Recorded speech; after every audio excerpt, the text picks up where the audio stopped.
Hello everyone, I am doctor जय शिरापरा और आप सबका स्वागत है डॉक्टर जयस बायोलॉजी में वापस।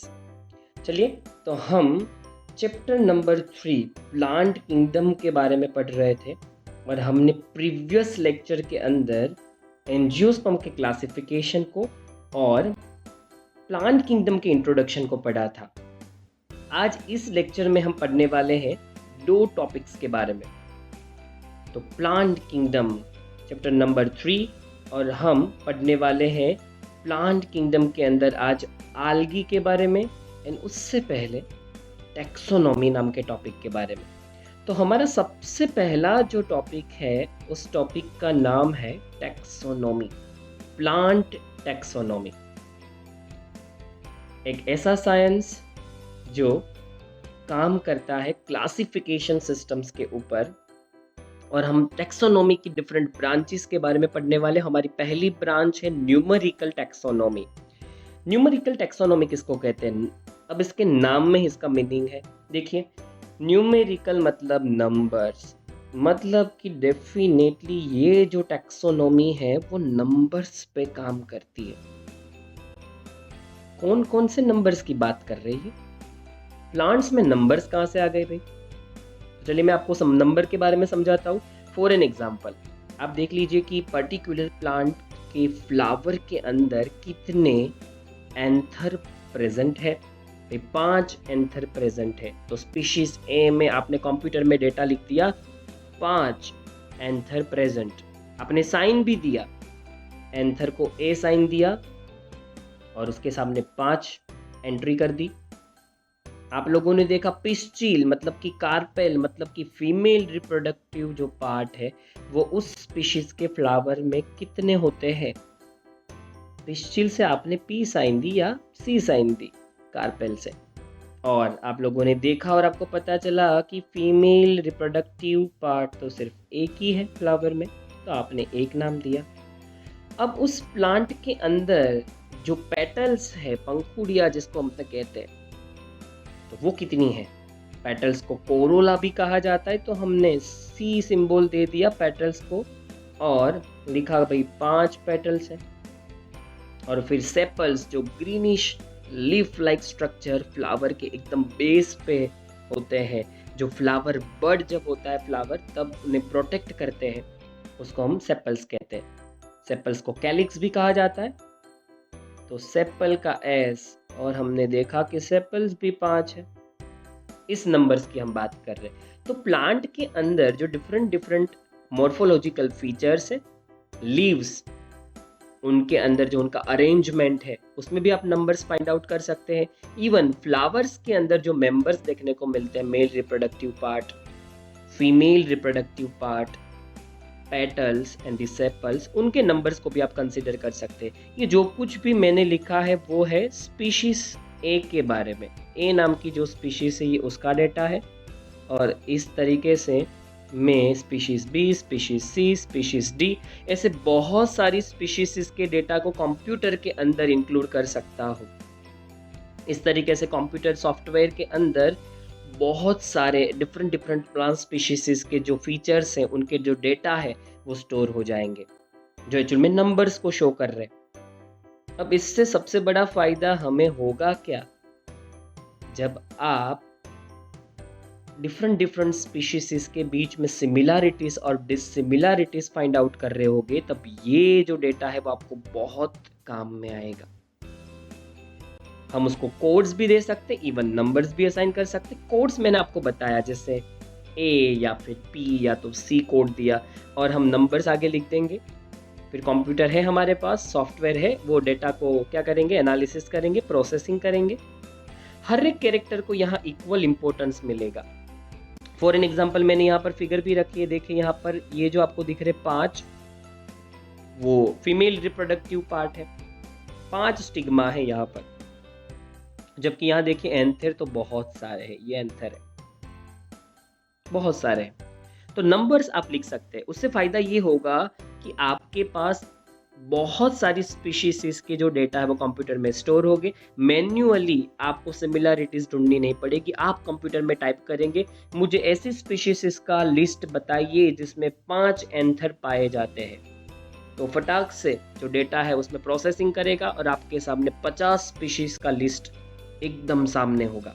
यही चीज़ आप मैन्युअली करते और आपके पास 10,000 प्लांट्स का डेटा होता तो आप कैसे कर पाते? कोई भी इतना हैवी जो डेटा है उसको याद नहीं रख पाता और मैन्युअली इसको करना भी बहुत मुश्किल है।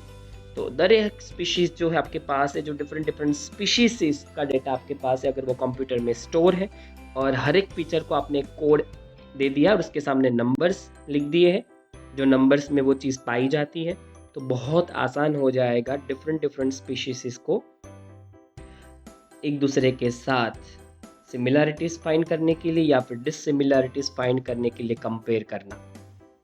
तो ये है न्यूमेरिकल टैक्सोनॉमी जो नंबर्स पे काम करती है।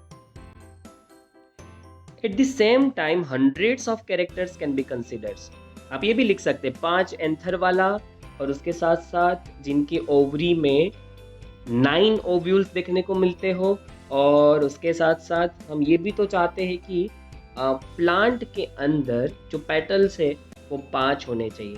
तो आप एक साथ बहुत सारे फीचर्स को कंसिडर कर सकते हैं। आप जो भी दिखाएंगे कि भाई ये इतने एंथर वाला, इतने पेटल्स वाला, इतने फीमेल रिप्रोडक्टिव पार्ट वाला जो मुझे स्पीशीज का ग्रुप है वो दिखाइए, तो मिल जाएगा। दो डिफरेंट डिफरेंट स्पीशीज के बीच में क्या सिमिलर है वो भी आपको ये डेटा दिखा सकता है सॉफ्टवेयर के जरिए। ये बहुत बड़ा फायदा है न्यूमेरिकल टैक्सोनॉमी का। धीरे धीरे टेक्नोलॉजी जो आगे बढ़ी है उसका सबसे बड़ा फायदा ये हुआ है कि हमारी जो मेहनत है वो काफ़ी कम हो गई है। यही चीज़ हमें खुद करनी पड़ती मैन्युअली। कैसे हम 10,000 स्पीशीज के लिस्ट को देखते और उसमें से कैसे पता करते कि कौन सी प्लांट स्पीशीज में 5 एंथर है, बहुत मुश्किल हो जाता भाई। फिर कोई नहीं चाहता कि वो टैक्सोनॉमिस्ट बने। मैं तो बिल्कुल नहीं चाहता भाई मैं टैक्सोनॉमिस्ट बनूं अगर ऐसा होता तो। हाँ भाई, अब आ गया है टेक्नोलॉजी, नया पूरा सॉफ्टवेयर आ गया है, कंप्यूटर ऑपरेटेड सब सिस्टम है, तो डेफिनेटली बन सकते हैं। थोड़ा कम अपना कंप्यूटर भी कर ले, टेक्नोलॉजी का थोड़ा फ़ायदा तो हम भी उठा लें। तो ये फ़ायदा है न्यूमेरिकल टैक्सोनॉमी का। चलिए अपने आगे बढ़ते हैं। टैक्सोनॉमी का जो दूसरा टाइप है वो क्या है?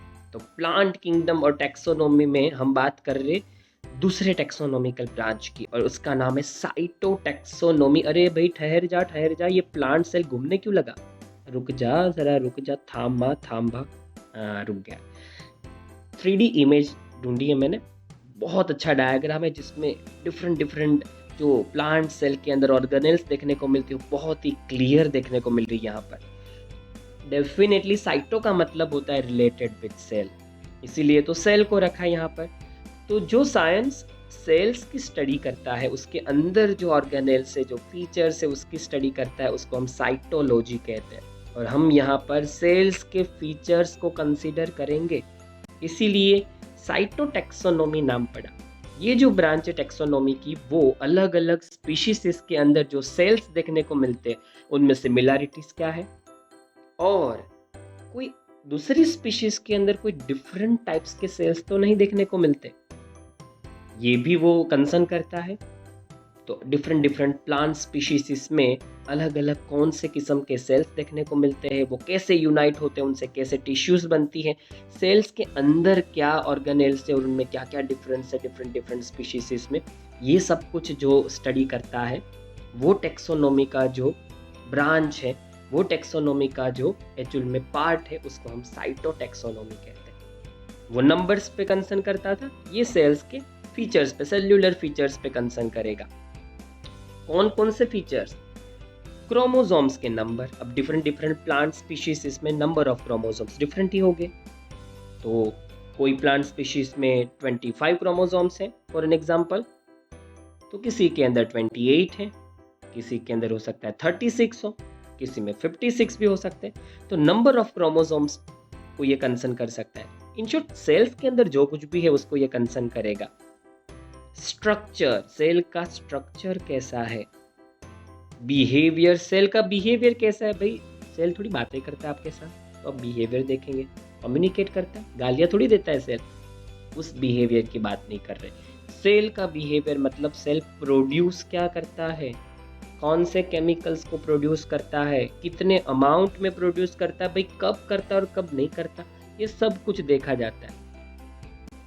कीमोटैक्सोनॉमी, एक और टैक्सोनॉमी की डिफरेंट ब्रांच। देखिए जो कीमो टैक्सोनॉमी है वो क्या कंसर्न करती है, तो ये जो कीमो टैक्सोनॉमी है वो कंसर्न करती है केमिकल्स को। वहां से तो वर्ड कीमो आया, कीमो मतलब केमिकल्स। प्लांट्स के अंदर डिफरेंट डिफरेंट केमिकल्स देखने को मिलते हैं और उसी केमिकल कंस्टिट्यूट्स को हम लोग हमारे क्लासिफिकेशन प्रॉब्लम्स को रिजॉल्व करने के लिए यूज करते हैं। कीमोटैक्सोनॉमी फिलहाल के समय में सबसे ज़्यादा यूज तब की जाती है जब हम कंफ्यूज हो जाते हैं स्पीशीज के बीच में कि इसको कहाँ क्लासिफाइड करें, और हमें कोई प्रॉपर पोजीशन जब क्लासिफिकेशन सिस्टम में नहीं मिल पाती तब हम कीमोटैक्सोनॉमी का रेफरेंस लेते हैं। आप याद रखिए कि डिफरेंट डिफरेंट प्लांट्स में डिफरेंट डिफरेंट केमिकल्स पाए जाते हैं। जैसे कि मैंने आपको बताया था कि टोबैको का प्लांट है तो टोबैको के प्लांट में निकोटीन होगा, और सुपारी एरिका नट में एरिकोलिन। डेफिनेटली नीम के प्लांट्स में कुछ यूनिक केमिकल्स होंगे जो शायद तुलसी में ना हो।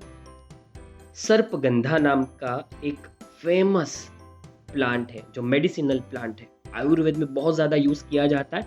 ये प्लांट हिमालयन रीजन में ग्रो होता है। सर्पगंधा एक यूनिक मेडिसिनल प्लांट स्पीशीज में से एक है जिसका use Ayurveda high blood pressure को ट्रीट करने के लिए कर रहा है सालों से।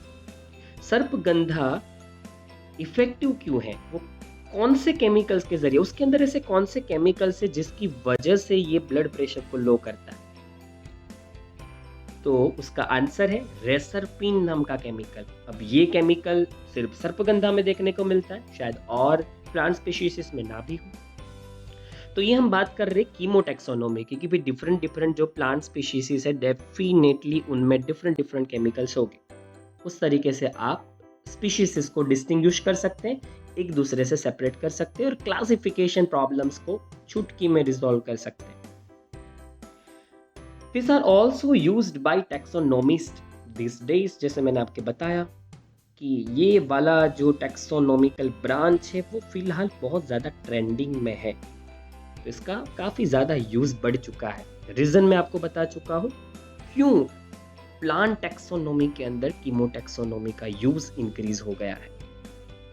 तो ये हमने बात की टैक्सोनॉमी के बारे में, हमने समझा कि टैक्सोनॉमी क्या है, और इसके बाद वाले टॉपिक में हम लोग समझने वाले हैं कि आल्गी के कॉमन फीचर्स क्या है, आल्गी कितने किस्म की होती है, टाइप्स ऑफ आल्गीज, यूजफुलनेस ऑफ आल्गीज। अरे भाई आल्गी भी कहीं पर यूज होती है डेफिनेटली, और बहुत सारी जगह पे आल्गीज यूज की जा सकती है, तो उसके बारे में पढ़ने वाले हैं। तो नेक्स्ट लेक्चर में ज़रूर से प्रेजेंट रहना। इस लेक्चर को हम यहीं पे ख़त्म करते हैं। फिलहाल मैं सोच रहा हूँ कि आल्गी वाला टॉपिक जो है वो इस लेक्चर में ना इंक्लूड किया जाए। तो आपको थोड़ा आराम दिया, रेस्ट दिया, गूगल पे अच्छी अच्छी चीज़ों को सर्च करिए, कुछ नया और कुछ डिफरेंट टैक्सोनॉमी को लेकर जो प्लांट किंगडम में है उसको ज़रा सर्फ करिए, और फिर मुझे बताइए कि आपने क्या नया देखा और क्या नया सुना, कौन सी नई इन्फॉर्मेशन आपको गूगल से मिली है। तो आल्गी वाला टॉपिक हम नेक्स्ट लेक्चर में पढ़ेंगे। तब तक मज़े करिए, और ये वाली जो चीज़ है जो मैंने आपको समझाई, इस लेक्चर का जो भी कंटेंट है उसको आप मेमोराइज करिए।